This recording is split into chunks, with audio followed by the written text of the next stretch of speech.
Well, here we are. I turned down here at the next block. Thanks, mister. I'll get off there.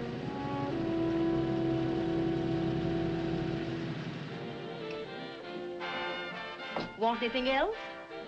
No. Hey, you. Me? Yeah, you. It's where you heading? East.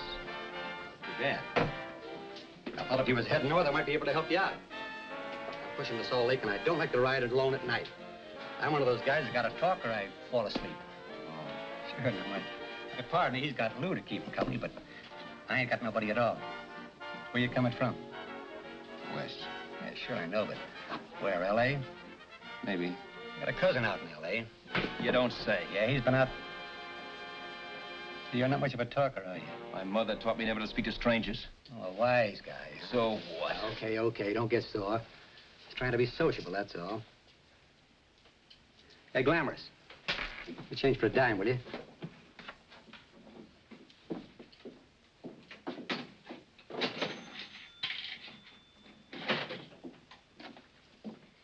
Let's have something quieter this time, Joe. My head's splitting. Is that what's wrong with it? Done with your coffee? No. And don't rush me, will you?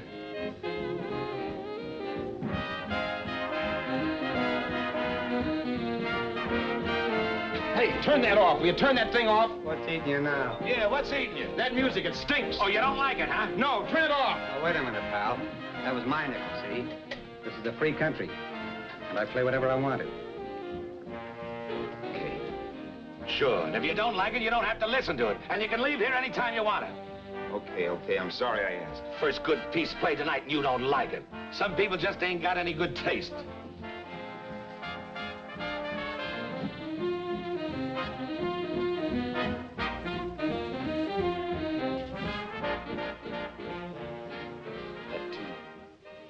That tune.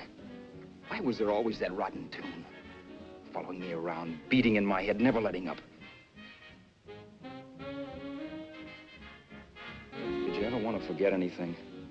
Did you ever want to cut away a piece of your memory or blot it out? You can't, you know. No matter how hard you try. You can change the scenery, but sooner or later you'll get a whiff of perfume or somebody will say a certain phrase or maybe hum something. Then you're licked again. I can't believe that you're in love with me. I used to love that song once. So did the customers back in the old Break of Dawn club in New York. I can't remember a night when I didn't get at least 3 requests for it. Sue, she was always selling it too. Those were the days.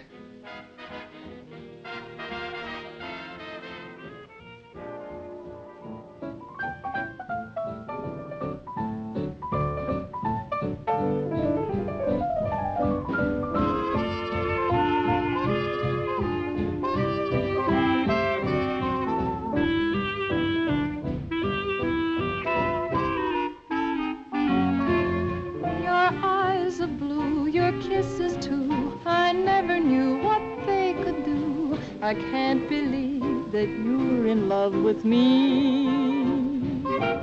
You're telling everyone you know that I'm on your mind each place you go. They can't believe that you're in love with me. I have always placed you far above me. I just can't imagine that you love me.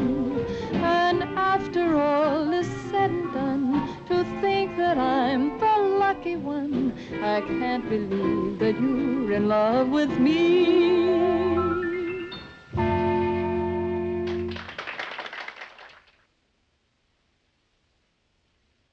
It wasn't much of a club, really. You know the kind. A joint where you could have a sandwich and a few drinks and run interference for your girl on the dance floor. I pounded the piano in there every night from 8 until the place closed up, which usually meant 4 in the morning. A good job as jobs went in those days. Then, too, there was Sue, who made working there a little like working in heaven.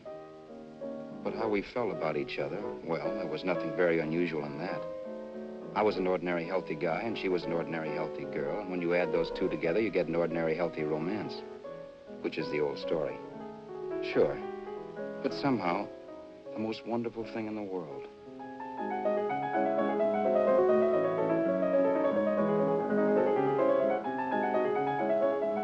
All in all, I was a pretty lucky guy.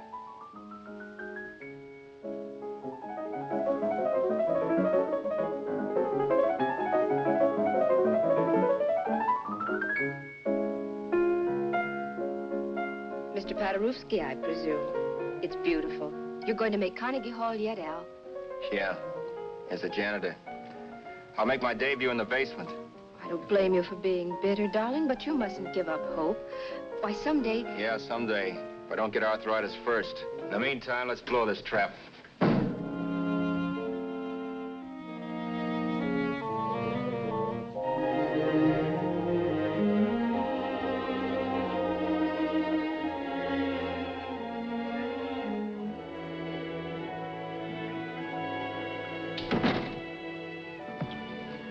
Like to get something to eat, hon? Oh, I don't think so, Al.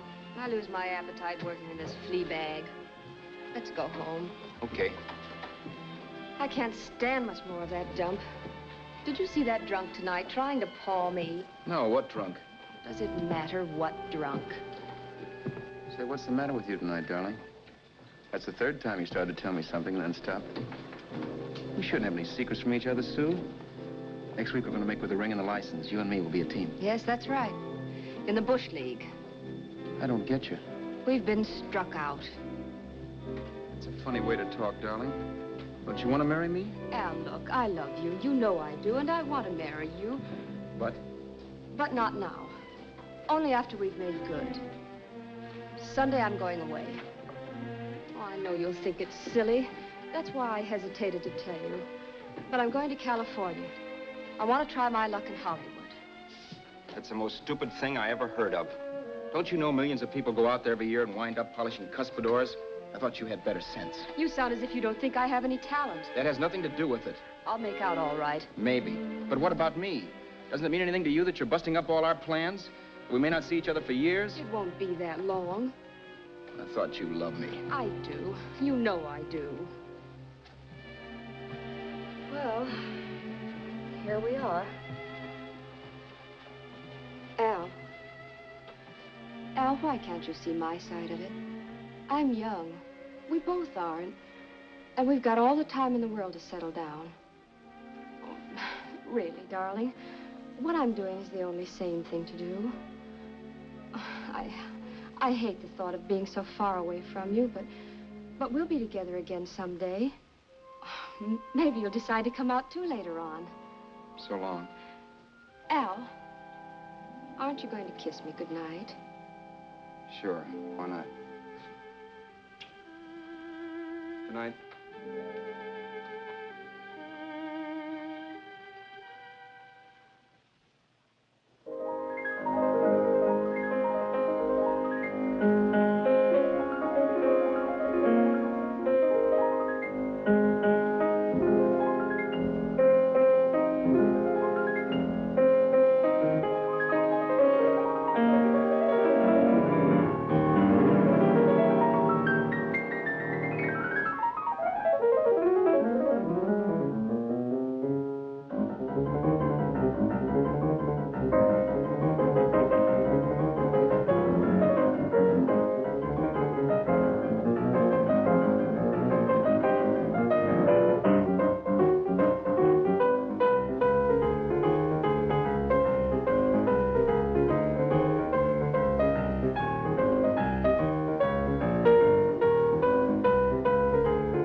Roberts. You hit the jackpot this time. $10. Thanks.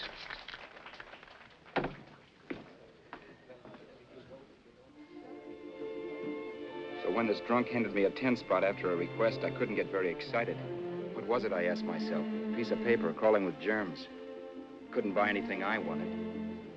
It couldn't... Then I thought of something.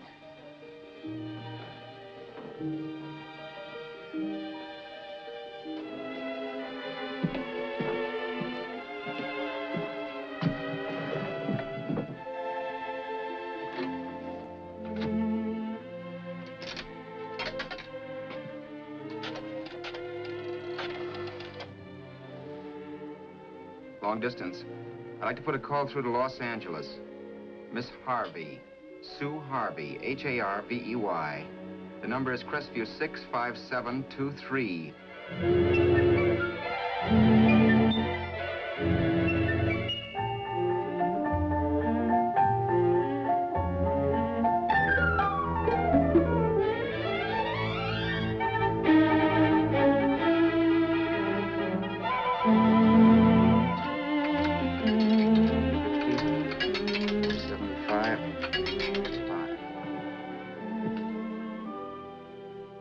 Hello, Sue?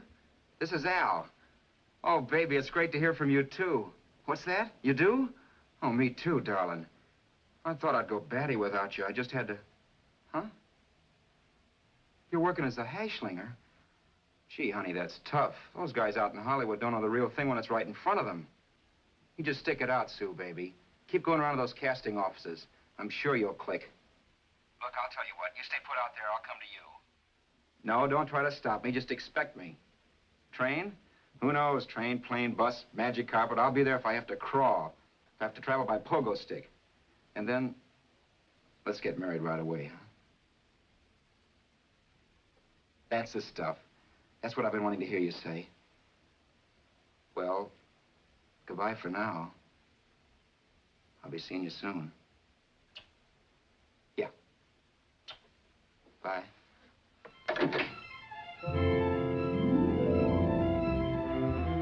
only way I could cross country was to thumb rides. For even after hawking everything, I only had enough money to eat. Money. You know what that is. It's the stuff you never have enough of. Little green things with George Washington's picture that men slave for, commit crimes for, die for. It's the stuff that has caused more trouble in the world than anything else we ever invented. Simply because there's too little of it. At least I had too little of it. So it was me for the thumb.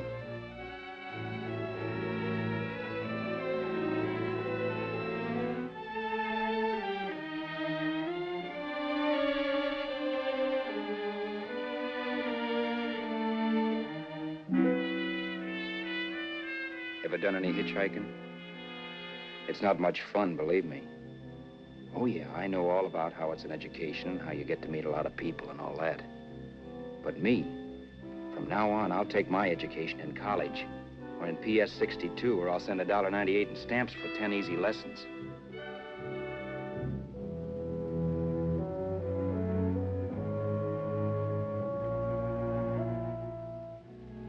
Thumbing rides may save you bus fare, but it's dangerous. You never know what's in store for you when you hear the squeal of brakes. If only I'd known what I was getting into that day in Arizona. Here, throw that in the back seat. Okay, let's go. Make sure that door's closed.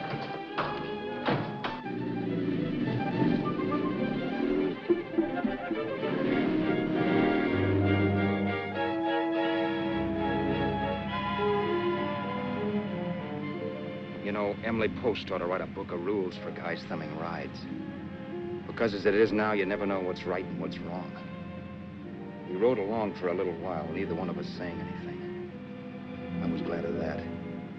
I never know what to say to strange people driving cars. Then, too, you can never tell if a guy wants to talk. A lot of rides have been cut short because of a big mouth. So I kept my mouth shut until he started opening up. Hand me that little box in the compartment, will you, pal? Hold the wheel, will you?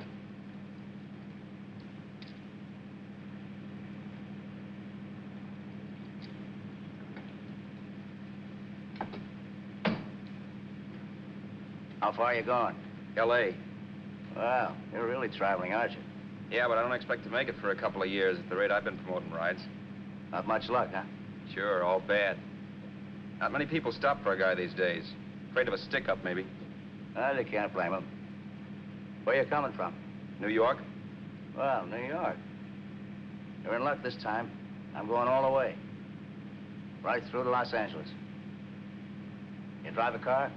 Sure. Whenever you're tired, let me know. I'll holler.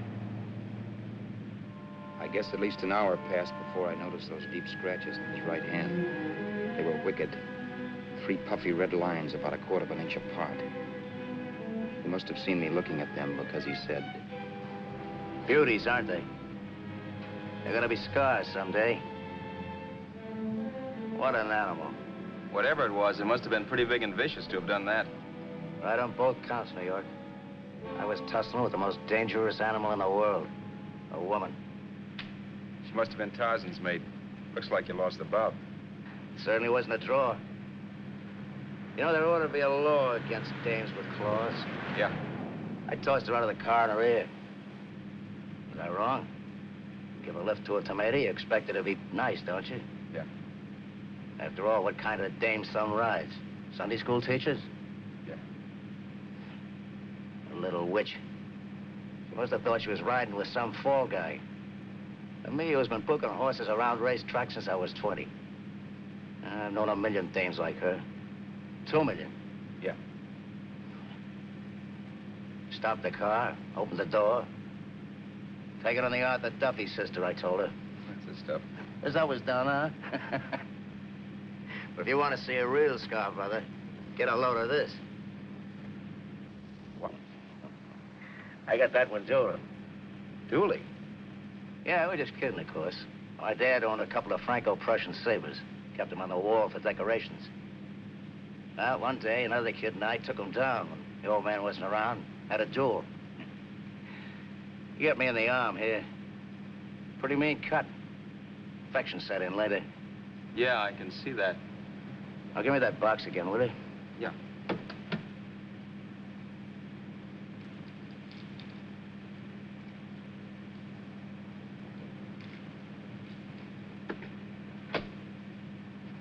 Pain made me lose my head, I guess.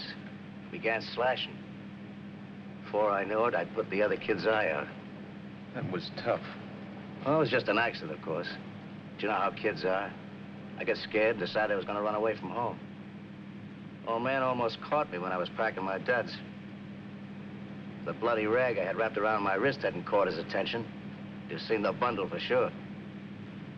But I beat it when he was phoning for a doctor. That was 15, 16 years ago. I haven't been home since. Pull in there for a bite or something, huh? A bite or something. Brother, was I hungry. I hadn't had anything in my stomach for hours. Yet even with that gnawing in the pit of my belly, I didn't want to be in too big a rush to put on the feed bag. First, I had to make sure this guy knew the score. If I got him down on me, it was goodbye ticket to Hollywood. I'll wait out here for you, mister. If it's the money, don't worry about paying for it. This time it's on me. Well, that's white of you, Mr. Haskell, think nothing of it. You make your first million, maybe you can do the same for me. Come on, New York. I gotta make the West Coast by Wednesday. There's a horse running at Santa Anita named Parrot Bicycle. Means sell to me if I'm on him. We'll make it all right. He did most of the talking during the half hour we were in the place. I ate. He rambled on about his old man, whom we hadn't heard from since he ran away as a kid. Now he happened to become a bookie. And then all about how he got rooked in Miami. One race, 38 grand. They cleaned out my book. How do you like that? That was tough luck. Yeah, and I'm supposed to be the smart guy. Well, you just wait. I'm going back to Florida next season with all kinds of jack. And you'll watch those stinkers run for cover. Want anything else? No, thanks. I've had plenty.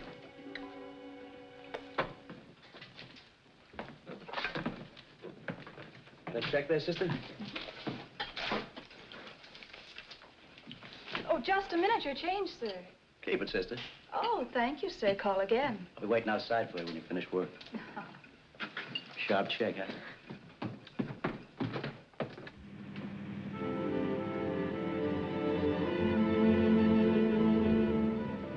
that night while Haskell slept like a log. After a while, I began to get sleepy myself. I was happy, though. Soon I'd be with Sue again. The long trip was practically over, and there'd be no more hoofing it down the concrete. I began to think of the future, which couldn't have been brighter if I'd embroidered it with neon lights. It was nice to think of Sue shooting to the top. It's amazing what a full belly can do to your imagination. Your eyes are blue, your kisses too. I never knew what they could do. I can't believe that you're in love with me. You're telling everyone you know I'm on your mind each place you go. I can't believe that you're in love with me.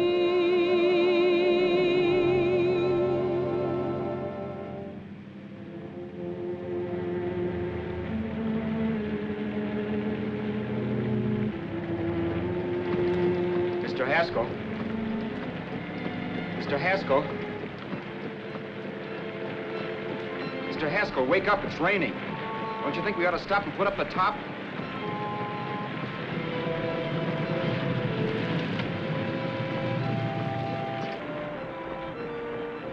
Mr. Haskell, I'm going to put up the top.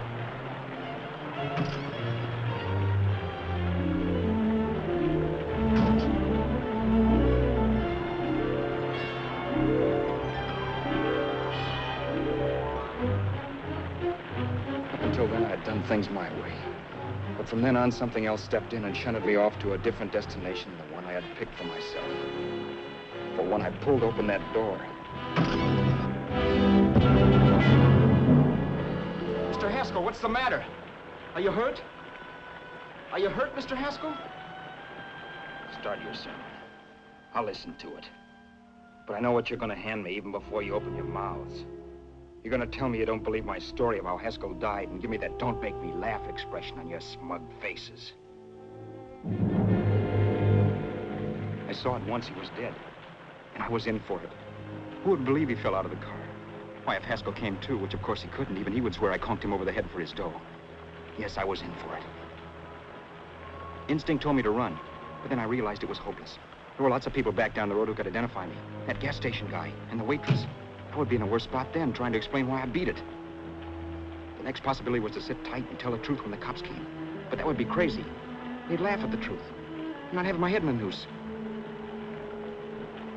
So what else was there to do but hide the body and get away in the car? I couldn't leave the car there with him in the gully. That would be like erecting a tombstone.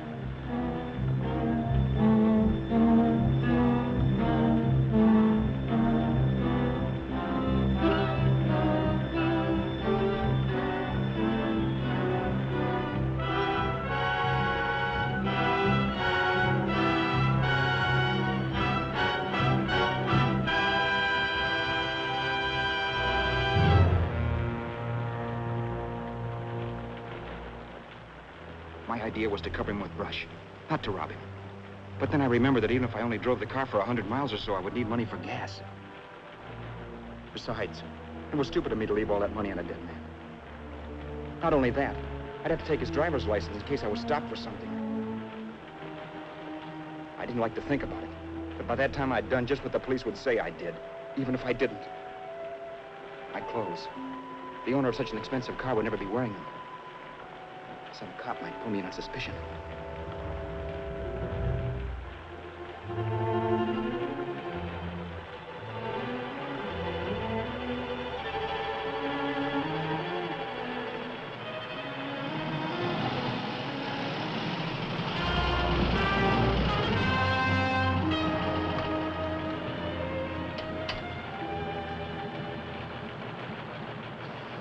Hey, you, this your car?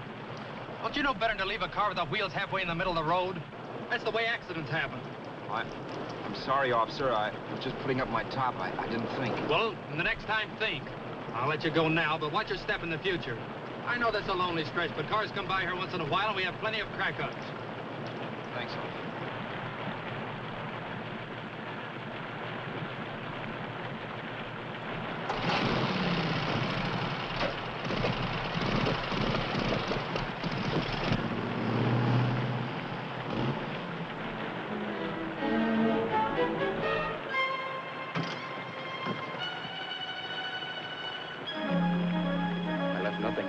give me away as Roberts. If they found a dead man in the gully now, it would be me.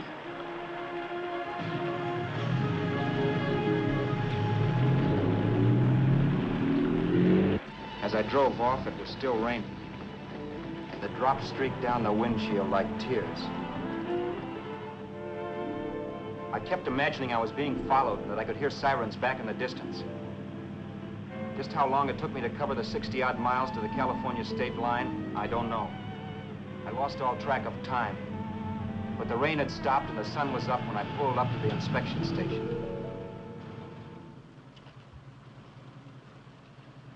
Hello? Carrying any fruits or vegetables? No. Any livestock or poultry? No. I'd see your registration and driver's license, please. Anything in the baggage compartment? Just baggage. Charles Haskell, Jr., age 30, brown eyes, dark hair. Identifying marks, none. Are you Charles Haskell, Jr.? Yes. Well, remember, if you're employed and you stay over 30 days, you take out California plates. All right, officer, but I'll only be in the state a short while. Right, you can go now.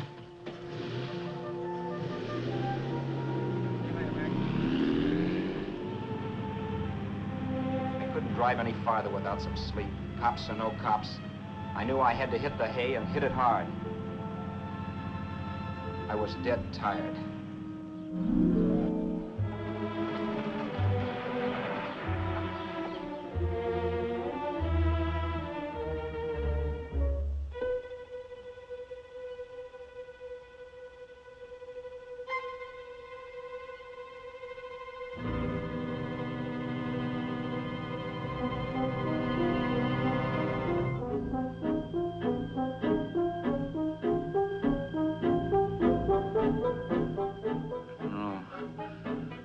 You can't, Mr. Haskell.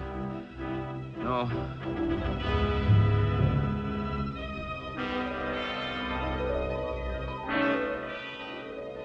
Mr. Haskell, you can't die. I think I did it. No, Mr. Haskell. No. No.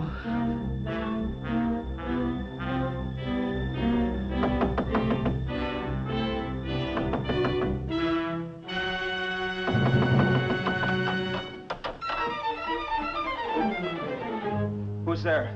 It's the maid. Can I come in and clean? Later. In a half hour. All right, sir.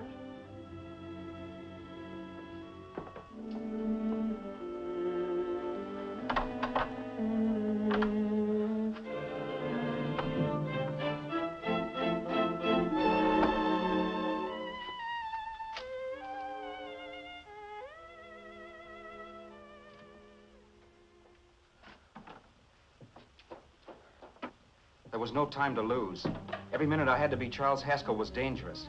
And I'd have to be Charles Haskell until I got to some city where I could leave the car and be swallowed up.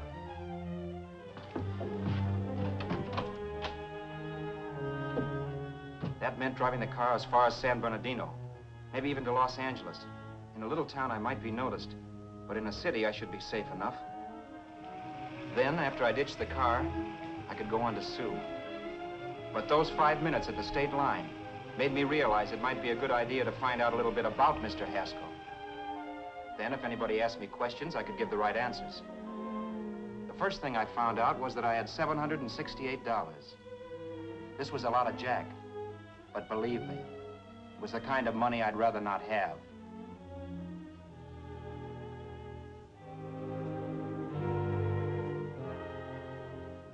And then I found out from a letter Haskell was carting around in his bag that he wasn't the open-handed, easygoing big shot who went around buying dinners for strange hitchhikers. Before I got done reading it, I saw him more as a chiseler. It was written to his old man in California, the one he hadn't seen in so many years. In it, Haskell posed as a salesman of hymnals, of all things. It was easy to see where Haskell expected to raise a new stake for his book in Miami by rooking his old man. That was about all I found out from his effects, and it was enough. I told myself, maybe old man Haskell was lucky his son kicked off. He would never know it, but it saved him from taking a flyer in sacred literature preferred.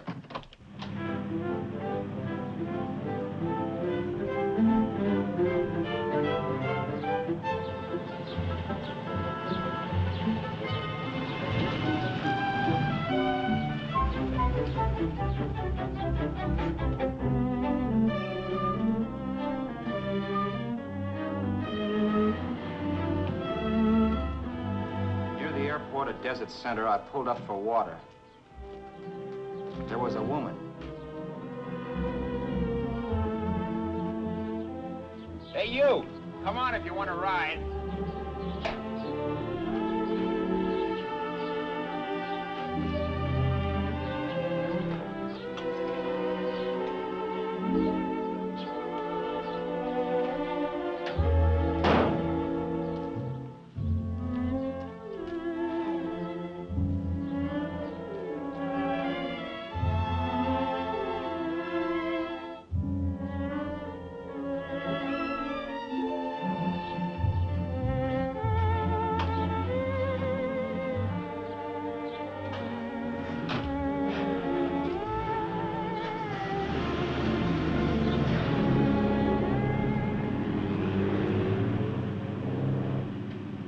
How far are you going?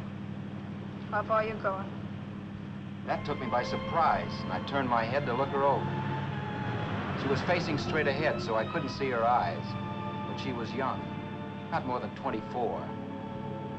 Man, she looked as if she'd just been thrown off the crummiest freight train in the world. Yet, in spite of this, I got the impression of beauty. Not the beauty of a movie actress, mind you, or the beauty you dream about when you're with your wife, but a natural beauty. A beauty that's almost homely because it's so real. Then suddenly she turned to face me. How far did you say you were going? Los Angeles? L.A.? L.A.'s good enough for me, mister. That's what I was afraid of. What'd you say? Oh, nothing, just thinking out loud. People get in trouble for doing that. What's your name? You can call me Vera if you like. You live in Los Angeles? No. Where are you coming from? Oh, back there. Needles? No. Oh, sure, Phoenix. You look just like a Phoenix girl. Are the girls in Phoenix that bad? The girl must have been pretty tired, because she fell asleep not 20 minutes after she stepped into the car. She lay sprawled out with her head resting against the far door, like Haskell. I didn't like that part of it much, but I didn't wake her up.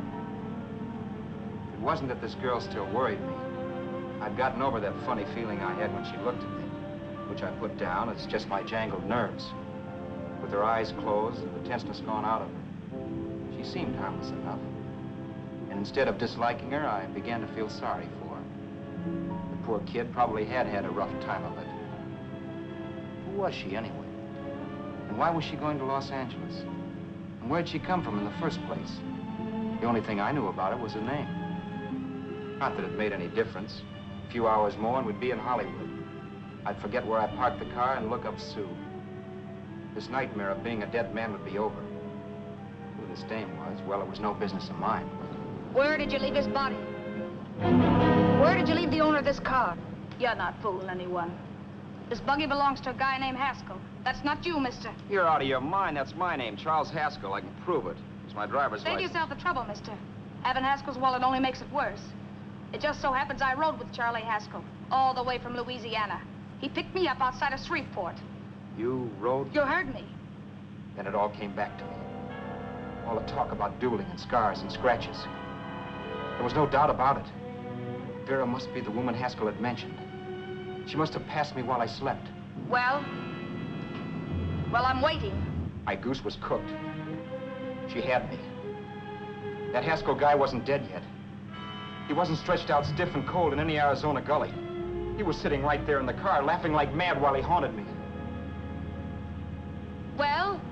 There was nothing I could say. It was her move. Vera, whatever her name was just my luck picking her up on the road. It couldn't have been Helen, or Mary, or Evelyn, or Ruth. It had to be the very last person I should ever have met. That's life. Whichever way you turn, fate sticks out a foot to trip you.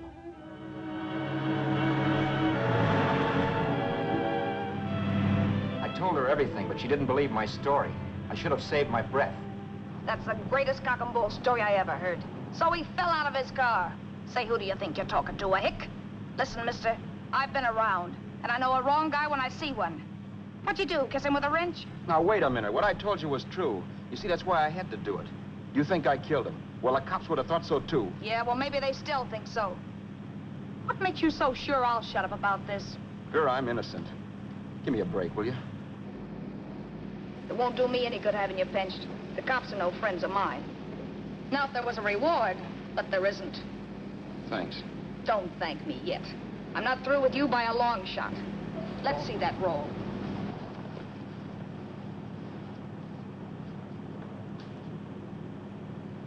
Is that all Haskell had? Isn't it enough? No, I thought he had more. Not that I know of. You can search me. You think I'm holding out on you? Well, maybe I will at that. He told me he was going to bet $3,000 on a horse named Paradisical on Wednesday at Santa Anita. He was stringing you along. He meant 300. Maybe. Sure, $3, 300. He was a piece of cheese, a big blowhard. Listen, mister, don't try and tell me anything about Charlie Haskell. Remember, I knew him better than you did. Okay, then you knew he was a four-flusher. That explains the $3 bet. I'm not so sure he didn't have that $3,000. Why should I believe you? You got all the earmarks of a cheap crook. Now, wait a Shut minute. up. You're a cheap crook and you killed him. For 2 cents, I'd change my mind and turn you in. I don't like you. All right. Don't get sore. I'm not getting sore, but just remember who's boss around here. If you shut up and don't give me any arguments, you'll have nothing to worry about. But if you act wise, well, mister, you'll pop into jail so fast it'll give you the bends. I'm not arguing. Well, see that you don't.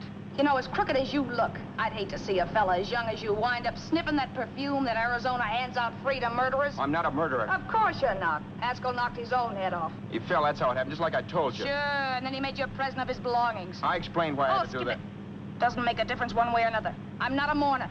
I liked Haskell even less than I liked you. Yeah, I saw what you did to him. What do you mean? Those scratches on his wrist. Sure, I scratched him. I'll say you did. So your idea was to drive the car a little way, maybe into San Bernardino, and then leave it. You weren't gonna sell it? Sell it? You think I'm crazy? Somebody else's car? See, all I want to do is leave it somewhere and forget I ever saw it. Not only don't you have any scruples, you don't have any brains. I don't get you. Maybe it's a good thing you met me. You'd have got yourself caught, sure. Why, you dope. Don't you know a deserted automobile always rates an investigation? Huh? Look, the cops find a car. Then they get curious. They wonder where the owner is. So, all right, they don't trace Haskell. They trace you. I never thought of that. The only safe way to get rid of the car is to sell it to a dealer. Get it registered under a new name.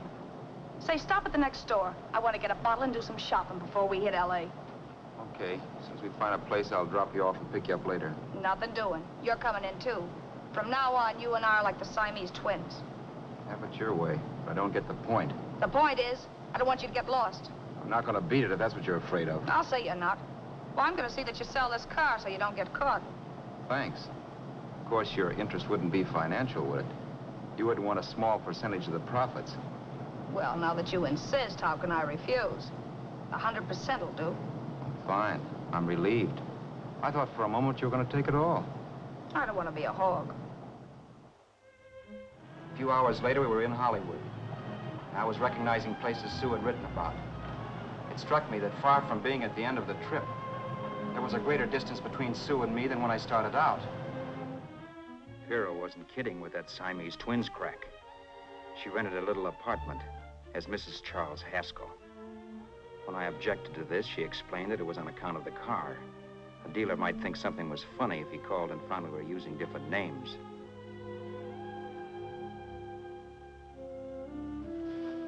Home, sweet home. Yeah. Not bad either.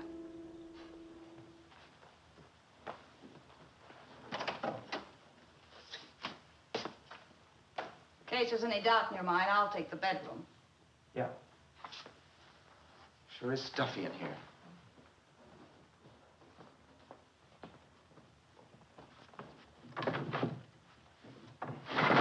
Keep the window shut. Okay. The old crow downstairs said there's a folding bed behind this door.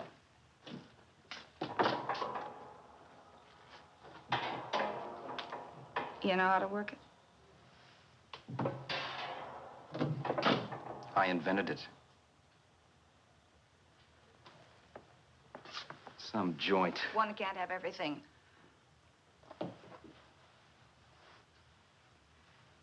I'm first in the bathtub. I don't know why, but I figured you would be.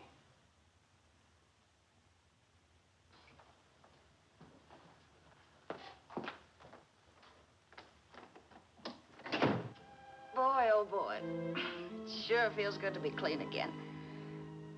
I must be 10 pounds lighter. You must be. Well, hitching rides isn't exactly the way you keep your schoolgirl complexion. I wish that guy with the sacks would give up. Gets on my nerves. Forget it. Have a drink. Aren't you afraid I might take you up on it? If I didn't want to give you a drink, I wouldn't have offered it. Why be a sorehead, Roberts? You got yourself into this thing. You should be grateful I'm not turning you in. Why, if I wasn't regular, you'd be in the pen this minute, being photographed, fingerprinted, and being pushed around by the cops. So cheer up. Get rid of that long puss. Or is your conscience bothering you?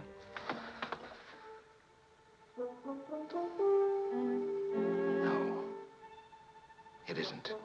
Swell. That's the spirit. He's dead and no mooning around will bring him back. Anyway, I never could understand this worrying about something that's over and done with. Now look, Vera, for the last time I didn't kill him. Haskell was a sick man. Maybe he was dead before he fell out of the car. I don't know. Sure. He died of old age. All right. So if it'll make you sociable, you didn't kill him.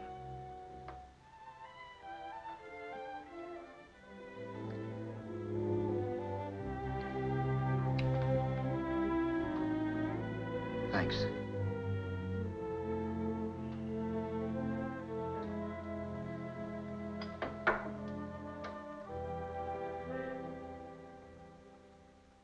We're out of liquor, Roberts. Yeah. Too bad. I felt like getting tight tonight. Well, I think you succeeded. Am I tight? As a prima donna's corset. That's good. I wanted to get tight. Why? What have you got to get tight about? Oh, I don't know. Few things. You should have my worries. If I had your troubles, I'd stay sober. And I've got the key to that door. Yeah. Maybe you're right. I'm always right. You know, I don't like your attitude, Roberts. Well, there's a lot of things I don't like. Sure. But life's like a ball game.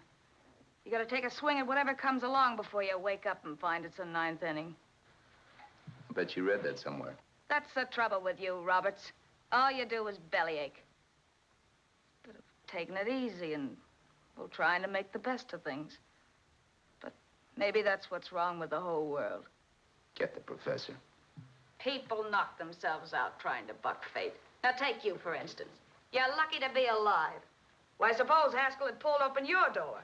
You'd be playing a harp now. Think of that. You think of it. I'm tired of thinking. There's plenty of people dying this minute. I would give anything to trade places with you. I know what I'm talking about. I'm not so sure. At least they know they're done for. They don't have to sweat blood wondering if they are. Your philosophy stinks, pal. We all know we're going to kick off someday. It's only a question of when. But what's got us on this subject anyway? We'll be discussing politics next. Yeah. Where'd you hide the butts? On the table, sucker.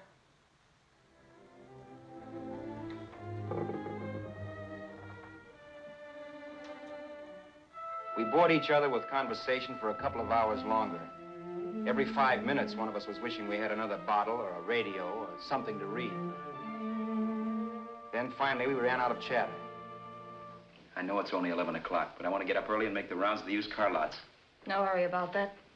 We've got all the time in the world. Maybe you have, but if you think I want to stay cooped up in this place any longer than I have to, you're batty. It's not a bad place. Pay plenty for diggings like this in New York. I wouldn't like it if it was the Ritz.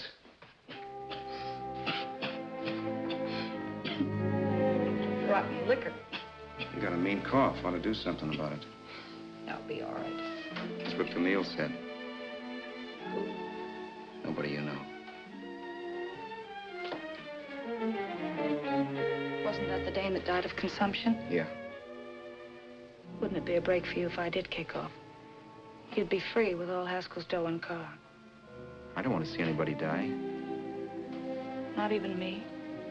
Especially not you. One person died of me. If you did, well, that's all I need. You don't like me, do you, Roberts? Like you. I love you. My favorite sport is being kept prisoner. After we sell the car, you can go to blazes for all I care, but not until then.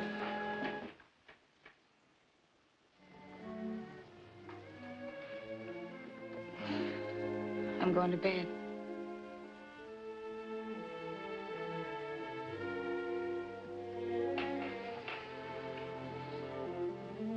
Good night, Roberts. Don't try and sneak away during the night. All the doors are locked. Anyway, if I find you gone in the morning, I'll notify the police. They'll pick you up. Don't worry, I know when I'm in a spot. Well, good night. I hope that portable rack isn't too uncomfortable for you. Don't lose any sleep over it, will you, Vera?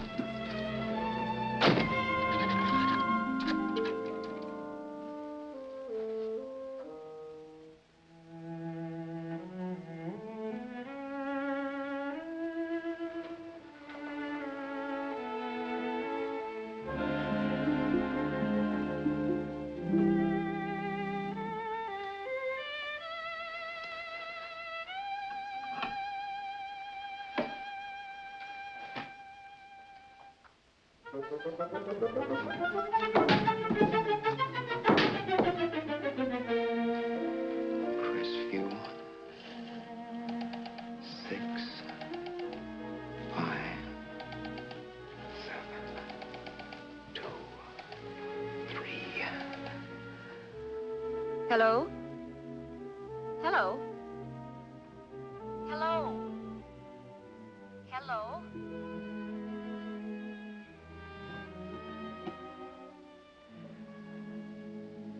No. Not yet, darling. Tomorrow. Maybe. If this were fiction, I would fall in love with Vera, marry her, and make a respectable woman of her.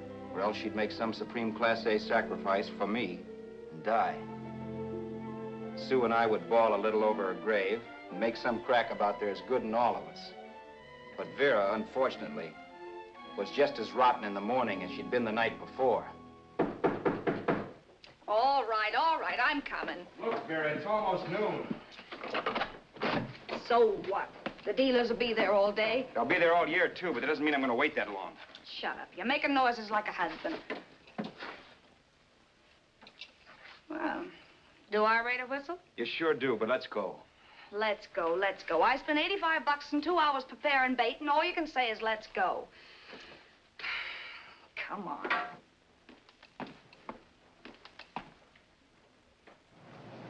We passed a few used car lots last night down this way. What do you think we can get for this heap? I don't know. Plenty. You just let me handle everything. Think we can get $2,000? I don't know, but don't worry. I'll squeeze as much out of this guy as I can. If I let it go cheap without a fight, he might think we've stolen the car. And listen, don't make any slips and call me Roberts. That'll cook us. I don't need you to tell me that.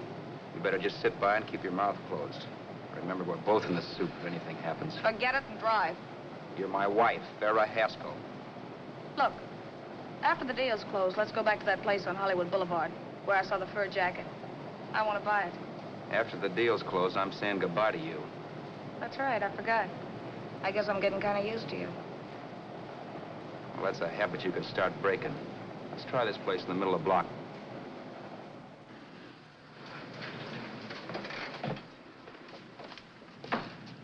Good afternoon. What can I do for you? We're interested in selling a car. If the price is right. Well, if it's in good mechanical condition, it should blue book for about $1,600. Tony, take a look at this motor. $1,600. Are you kidding?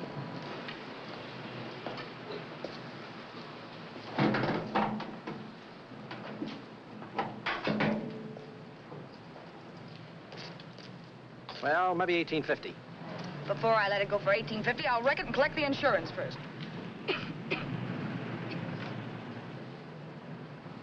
Lately, this motor's seen a lot of driving.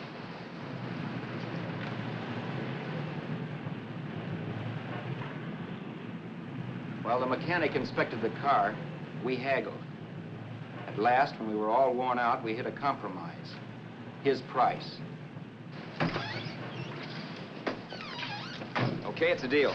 All right, come in. We'll sign the papers. I have the ownership papers right here with me. Look, Vera, in the meantime, will you clean out the dash compartment? There may be some stuff in it.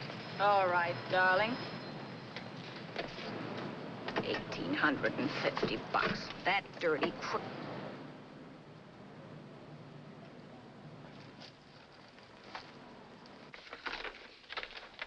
New York, huh? Yeah. But you bought the car in Miami? Yeah. Well, now let's see about the insurance. We can either have it transferred or canceled. What kind of insurance do you have, Mr. Haskell? Well, aren't all the papers there? I don't see any. Surely you know what type of insurance you carry in the car. The name of the company? Yeah, but, Well, if you'll just tell me the name of the company, I'd be very glad to take care of all the details. well, Did you sign the papers yet? not yet. Well, don't. We're not selling the car. Oh, wait a minute, Miss Haskell. Come on, darling. What's the matter? You changed your mind? Yes, I'm sorry. I guess I have. But, Vera... Let's go.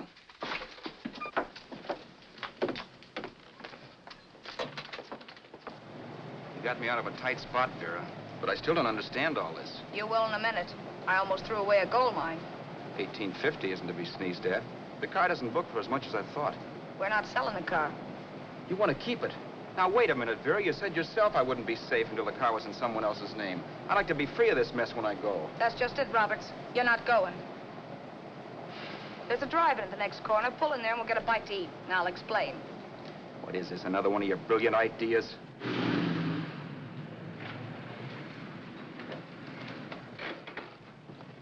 Oh, I take your order? Make mine a ham sandwich and coffee. And for you, sir? Oh, I don't care. The same.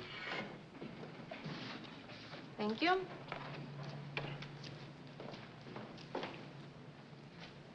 Get this, Vera. I've been pretty patient so far.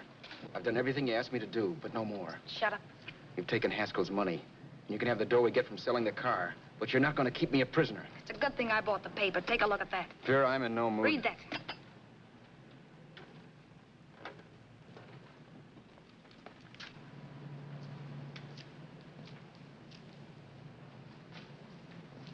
No. Yes. No, I won't do it. Yes, you will. You think I'm crazy? It's impossible, I tell you. Excuse me.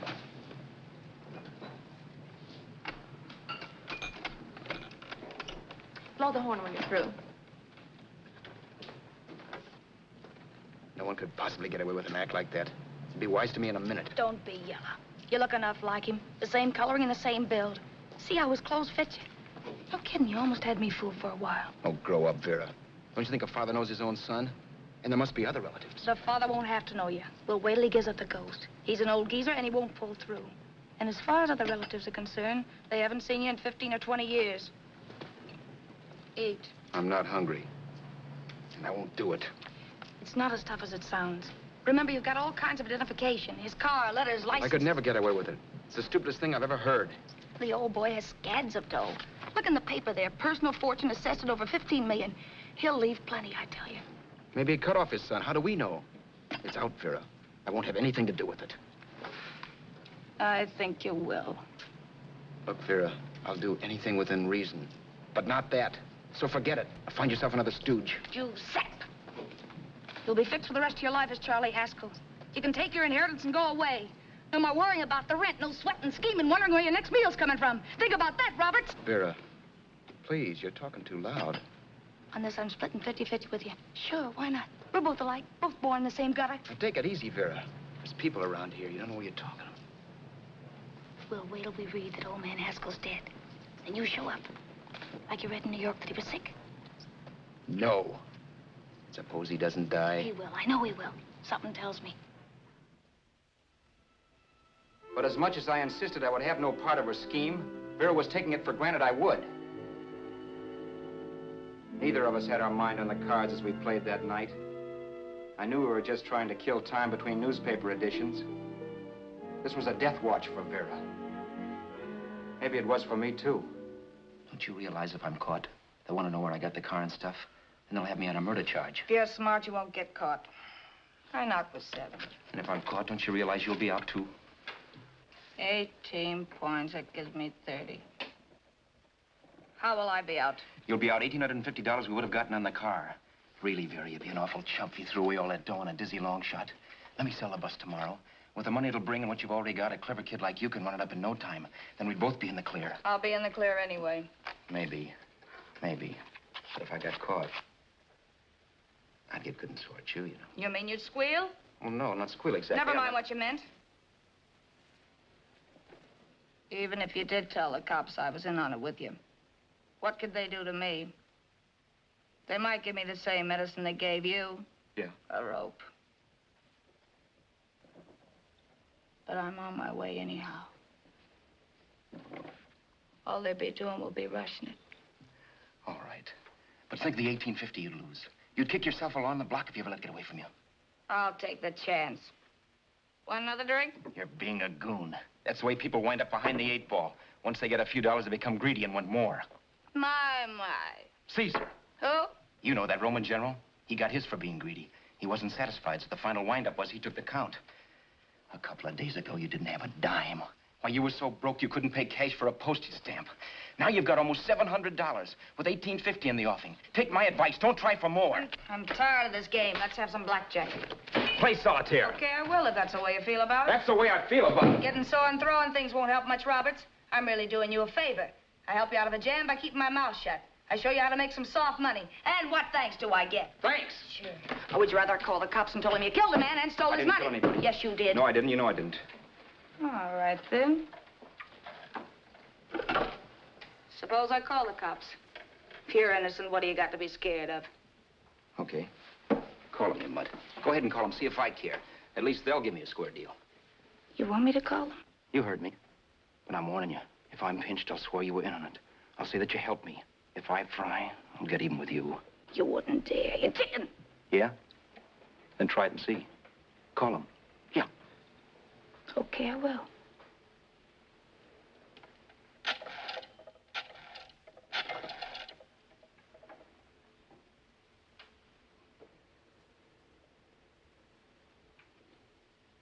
Information? I want the number of the Hollywood police station. Okay, I got it. Thanks. Wait a minute, Vera. You wouldn't do that. Wouldn't I? Give me that and I'll show you if I would. Take it easy now. Let's talk this over.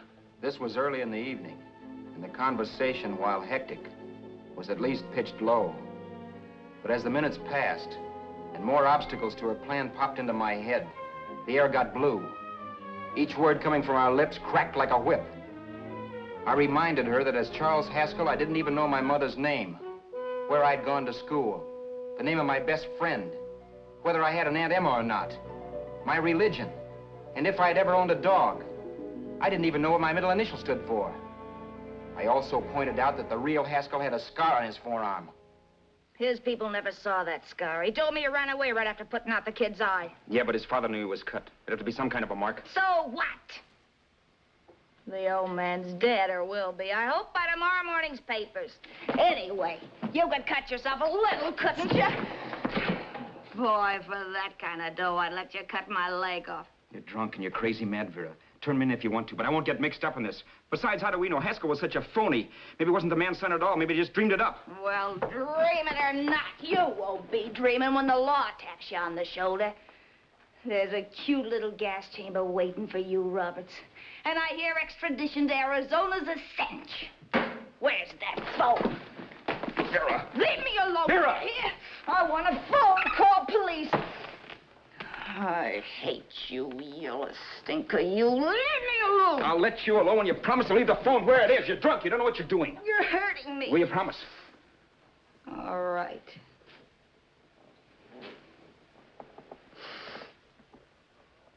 You hurt me. I'm sorry, but... And it's hot in here. Open up a window. It's not hot. Don't tell me. Now, do you do it or do I do it? You're no gentleman, see? Yeah. All right. I'll open up the window. Vera!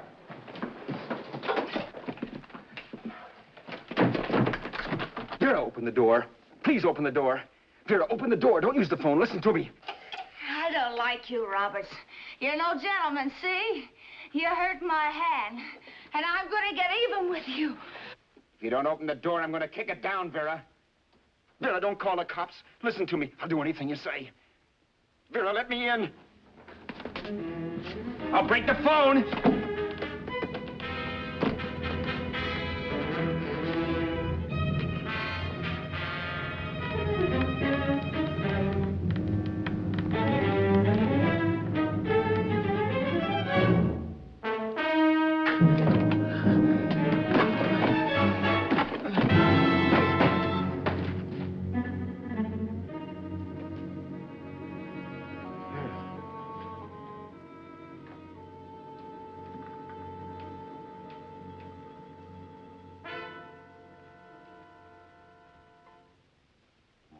The world is full of skeptics.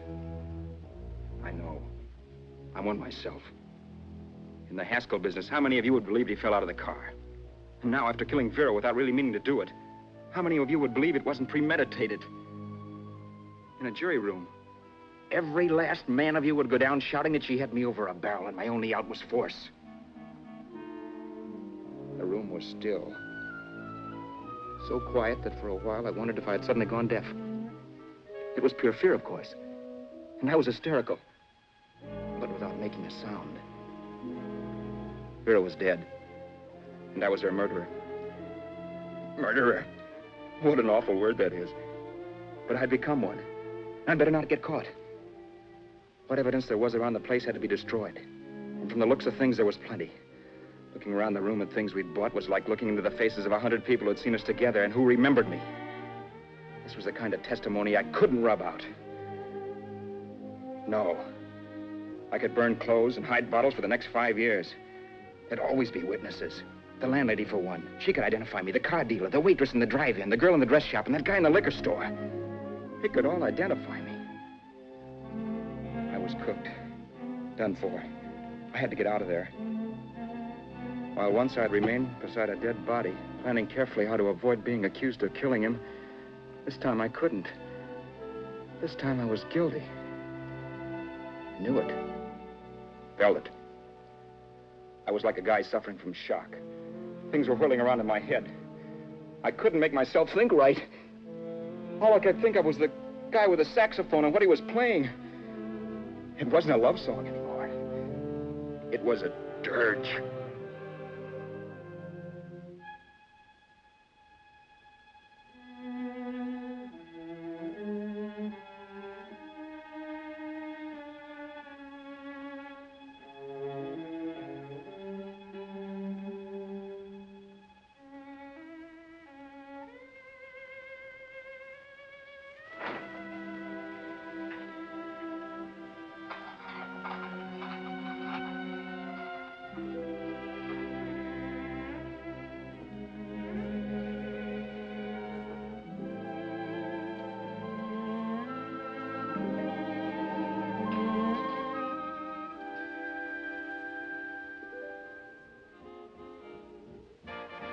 My problems weren't solved. I had to stay away from New York for all time. Because Al Roberts was listed as dead and had to stay dead. And I could never go back to Hollywood. Someone might recognize me as Haskell. Then, too, there was Sue. I could never go to her with a thing like this hanging over my head. All I could do was pray she'd be happy.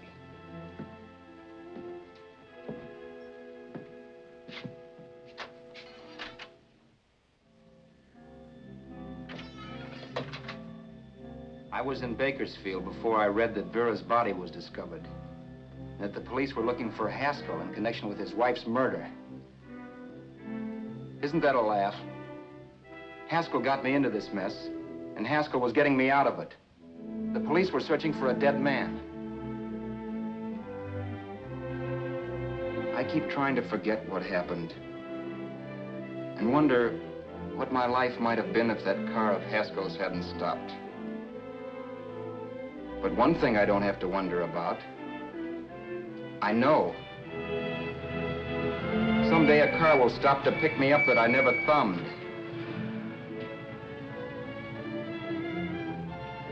Yes.